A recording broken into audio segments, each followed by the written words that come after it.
পরম করুণাময় আল্লাহর নামে শুরু করছি হে বিশ্বদরদী।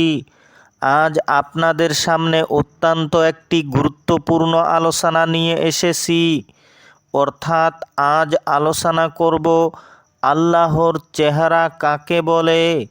এই চেহারার কথা যখনই আপনি চিনতে বা বুঝতে পারবেন, তখনই আপনি অর্জন করার জন্য ব্যস্ত হয়ে যাবেন।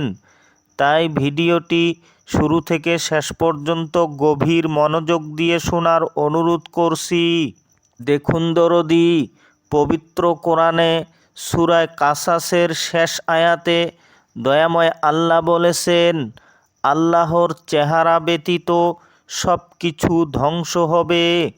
তাছাড়া সূরা রহমানের ২৬ ও ২৭ নম্বর আয়াতে বলা হয়েছে যে ভূপৃষ্ঠের সব কিছুই ধ্বংস হবে আল্লাহর সত্তা ব্যতীত। এই আল্লাহর চেহারা বা সত্তা কি? আসুন এবার আমরা একটু গবেষণার দৃষ্টিভঙ্গি দিয়ে দেখি। দেখুন দরদী, ওয়াজহুল্লাহ এটা আরবি শব্দ। বাংলা এর অর্থ হচ্ছে চেহারা বা মুখমণ্ডল। দয়াময় আল্লাহর স্বভাবের দ্বারা স্বভাবান্বিত হইলে সেই সাধকের চেহারাকে ওয়াজহুল্লাহ বা আল্লাহর চেহারা বলে। যে সাকার চেহারায় মানবীয় প্রবৃত্তির অবলুপ্তি ঘটিয়া আল্লাহর গুণের অনুভূতি ঘটে, তাহাই দয়াময় আল্লাহর চেহারা। তাই যিনি দয়াময় আল্লাহর গুণের অনুভূতি ঘটায়, সেই মহামানবের চেহারাই আল্লাহর চেহারা। আর সেই মহামানবের চেহারা হইতে কখনো গায়রুল্লাহর অভিব্যক্তি বা অনুভূতি প্রকাশ পায় না।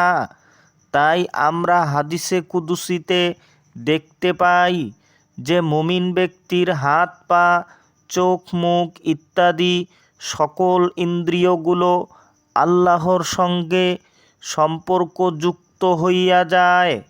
তাহারা যা ধরে, যা দেখে, তা আল্লাহকেই দেখে, আল্লাহকেই ধরে।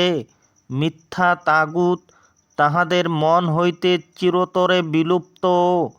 তাই হে দরদী, অতি শীঘ্রই মনকে বোধ বা প্রজ্ঞার সঙ্গে যুক্ত করুন একজন সরল মানুষের কাছে গিয়ে।